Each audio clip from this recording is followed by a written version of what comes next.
Big day boats are all the rage at the moment in the boat industry, and there's another very fine example here. This is the new Invictus TT460. Now, Invictus are an Italian brand. They've been building a number of smaller boats. They do outboard powered boats, inboard powered boats. You can see one of their smaller examples here. This is the GT280, but this is the flagship of the range, the TT460, and as you'd expect, it is 46 foot long. So, starting at the stern, there's a large hydraulic bathing platform that has a capacity of around 400 kilos, but it's not terribly deep, so it's only really large enough to carry a jet ski. And that's because there is an alternative solution to the tender, which is under this sunbed. Under here there is a bathing ladder. You can see that extends out from in there to provide access to the sea itself. And you've got a couple of large cleats. We've got the shore power wrapped around this one at the moment, but you can see it's got cleats down on the bathing platform. If we step on board, you can see these handrails that run all the way along the inside here. So as well as providing somewhere to hang on to whenever you move around the boat, they're also somewhere to tie the fenders on. You can see we've got fenders tied all along here, and there is indeed a second cleat here, so you can spring it from the side of the boat, use those to put the tender on, or as additional attachment points. So over on this side, see we've got the water, and then this rather clever feature. This is actually a pull-out shower, and that actually forms part of the shower head itself, so rather clever. You can see it looks like it's a cover, but is in fact part of the integrated shower head.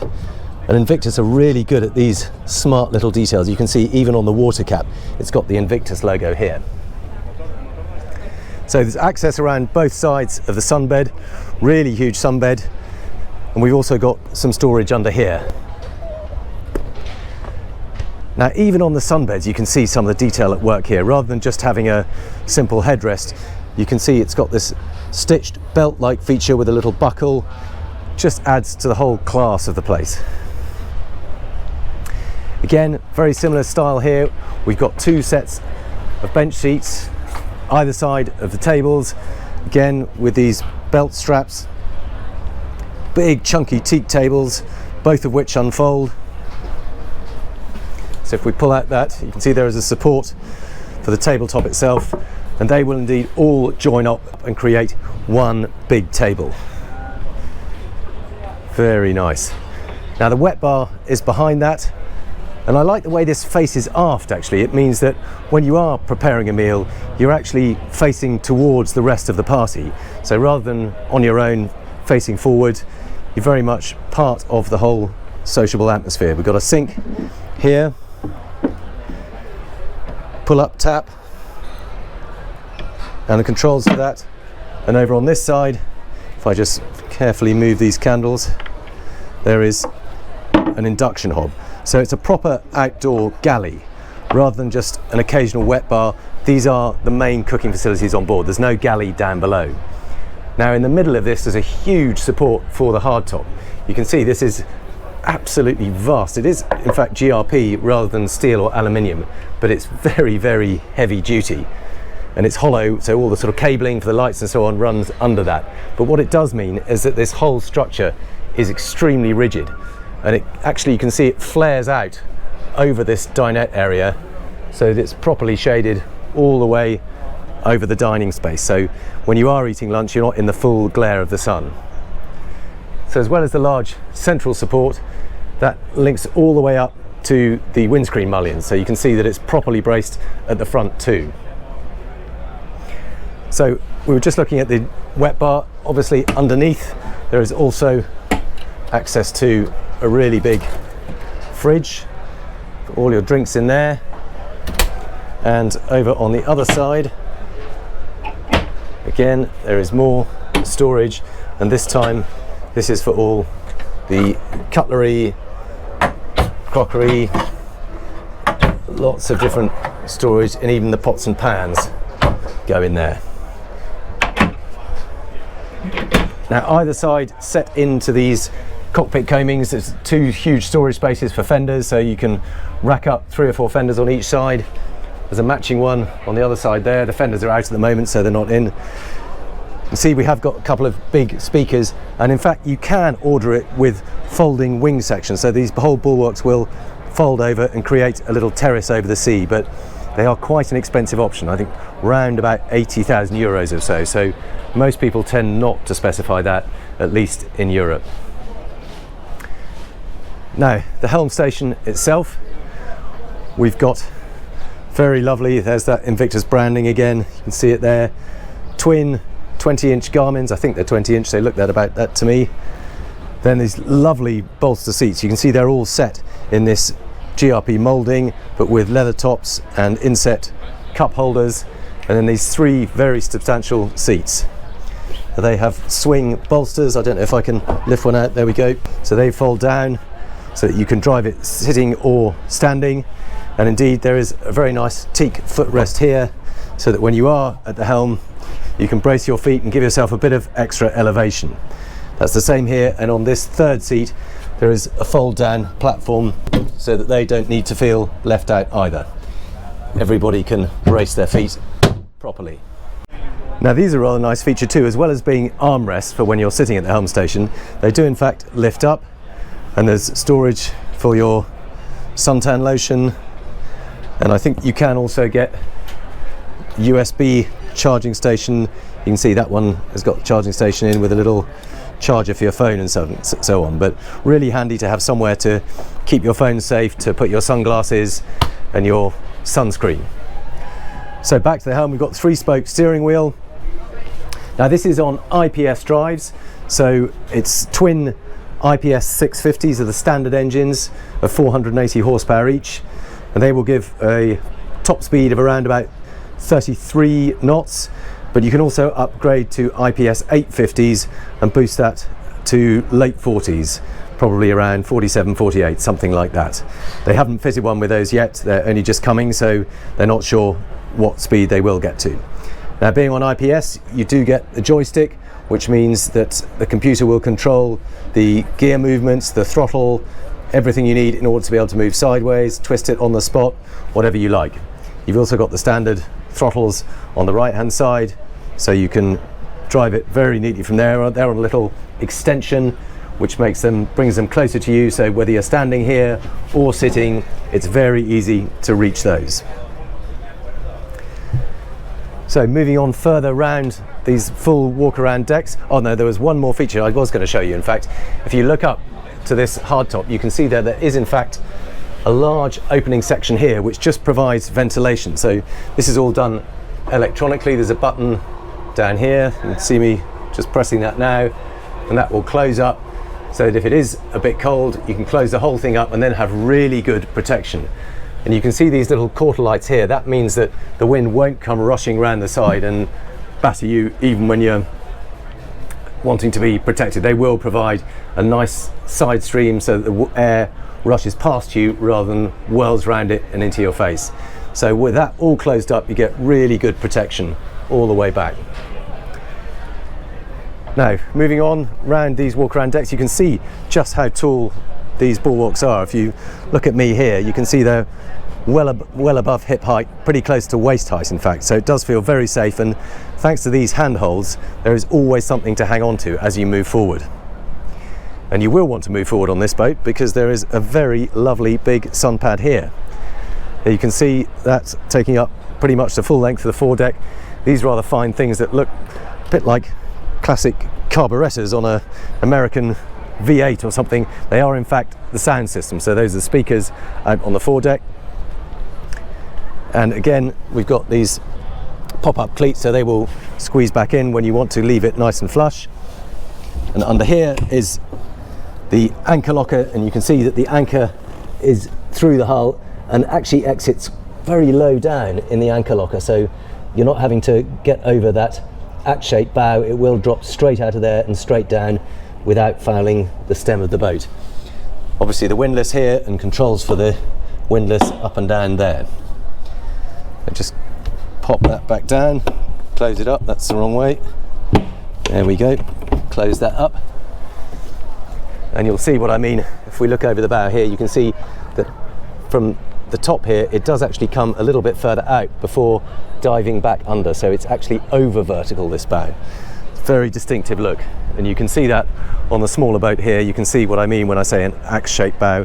It does actually, it's a reverse angle at the top and then goes back under in a more conventional shape. So keep on moving round. What have we got here? So there's another deck shower there. That's really handy because that just means you can wash off the anchor as it comes up. You can clean the chain off if it's got muddy or sandy. There's another, and even there you've got that lovely Invictus branding.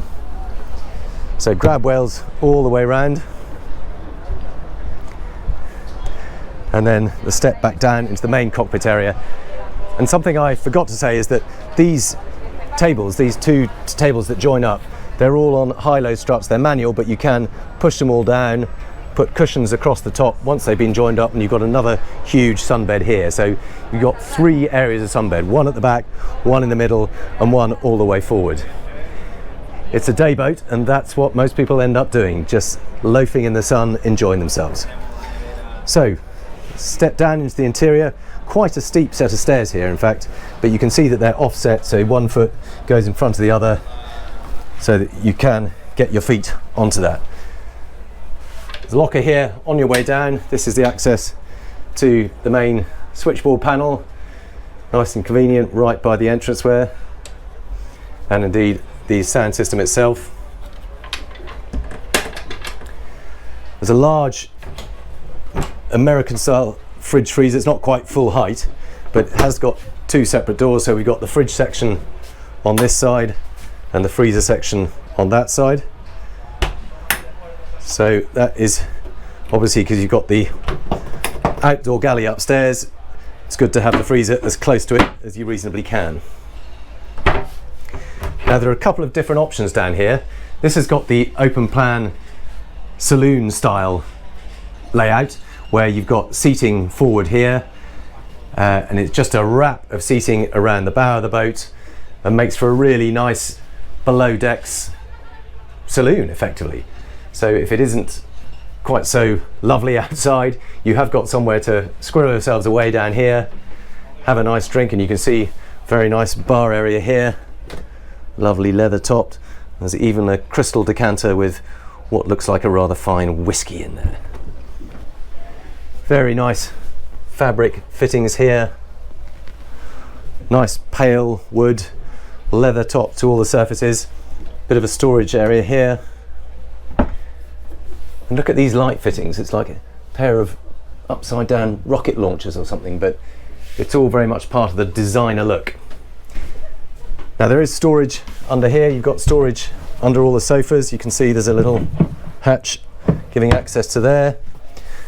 There's a stool here, and there's lots more storage actually under the floor. So although it does look very fancy, they have thought about some of the practicalities. So there's a big storage area there for bags or boxes of wine. There's plenty more storage here, so you've got the crockery stored in there, more glasses in there, and this is a rather nice feature.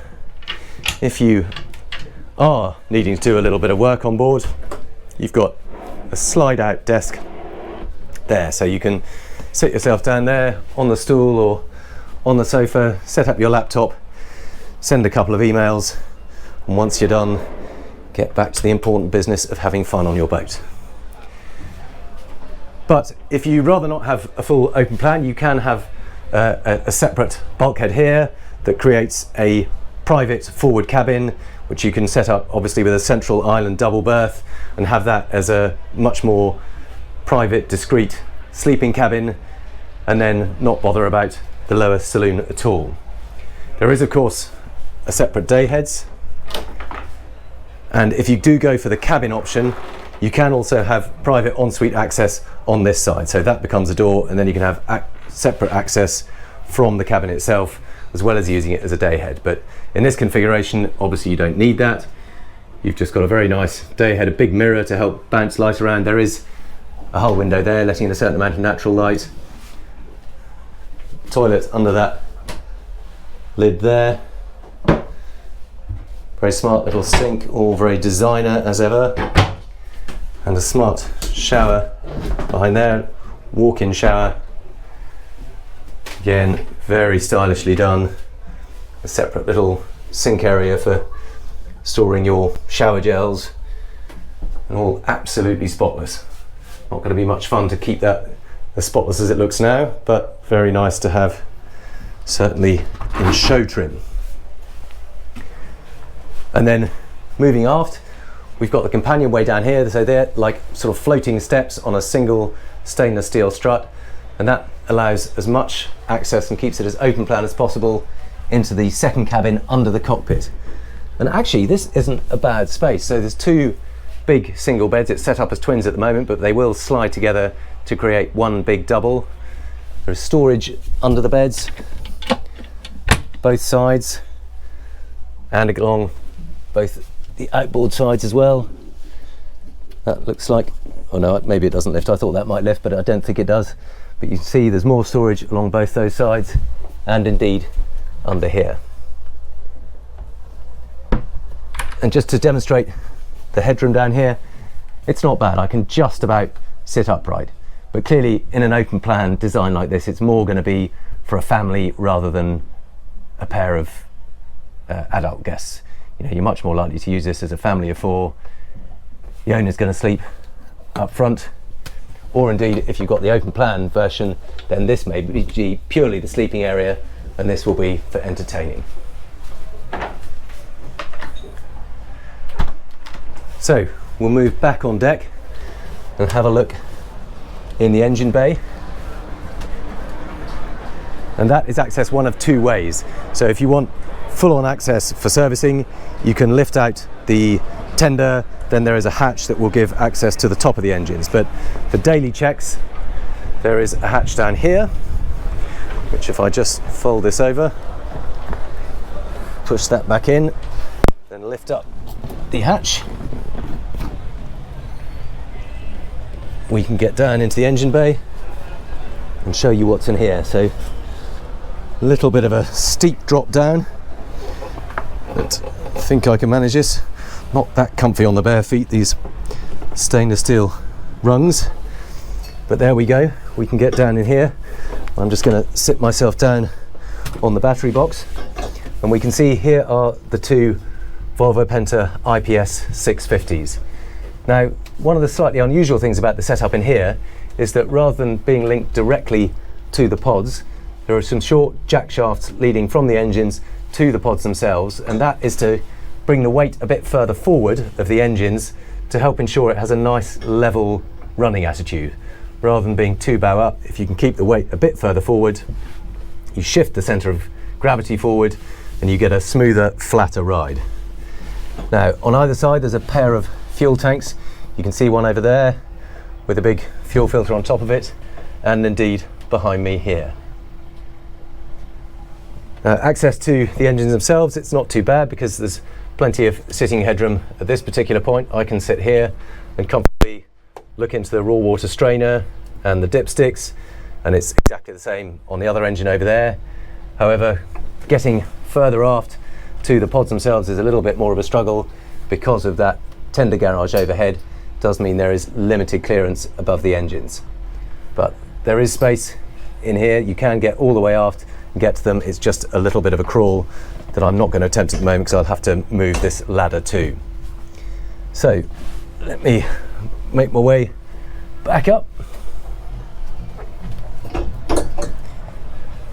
emerge into the sunlight again, and round up by telling you a little bit about the pricing of this boat.